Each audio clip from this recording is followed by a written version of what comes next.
High বন্ধুরা, আজকে রান্না করবো কি জানেন? এখানে আছে কচুর ডাইগা, আমরা কচুর ডাইগা কই। আর কচুর ডাইগা দিয়ে গরুর যে বুড়ি আছে, গরুর বুড়ি দিয়ে আজকে ভাজি বানাবো। তো প্রথমে গরুর যে বুড়ি আছে ওইগুলো সোমবার দিয়ে নেব। আর এই যে গরুর বুড়ি না হালকা করে ভাজা থেকে দিচ্ছি। আর এখানে সোমবারে দিয়ে দিল রসুন আর আদা বাটা।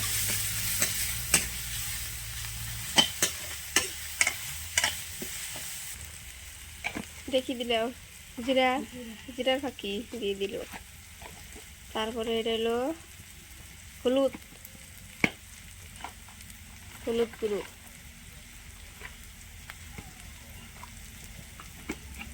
মরিচের গুঁড়ো দিবে। এটা দিল কি জানি রে, দুনিয়ার গরুর গুঁড়ি দিয়ে দিল।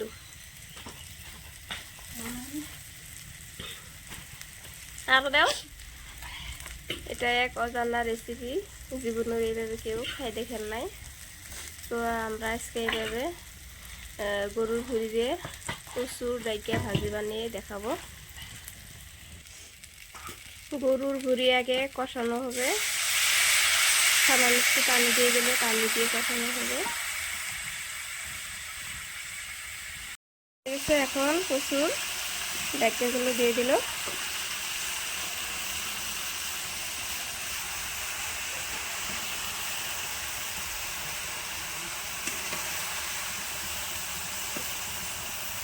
কচুর ডাইকা দেওয়ার ভুঁড়ি দেওয়া সুন্দর করে মিশিয়ে নিয়ে অল্প সময় কষে নিব।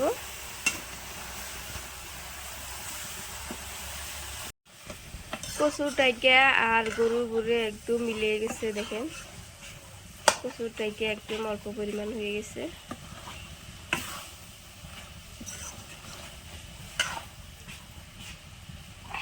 তো এখানে আর পানি ইউজ করা যাবে না, এইভাবেই ভাজা করা হবে।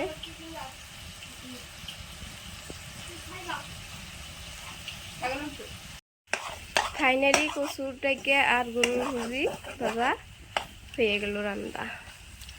দেখেন কালারটা কত সুন্দর হয়েছে।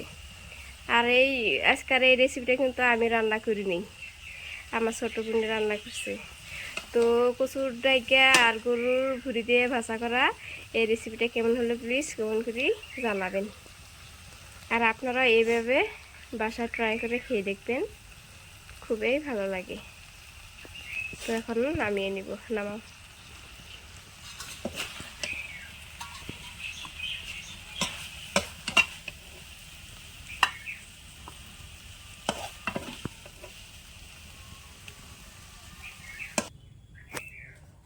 তো আমি একটু টেস্ট করে দেখব।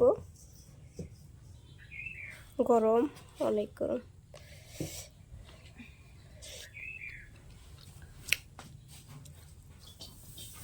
খুব টেস্টি হয়েছে। তো সবাই ভালো থাকবেন, সুস্থ থাকবেন। আল্লাহ হাফিজ।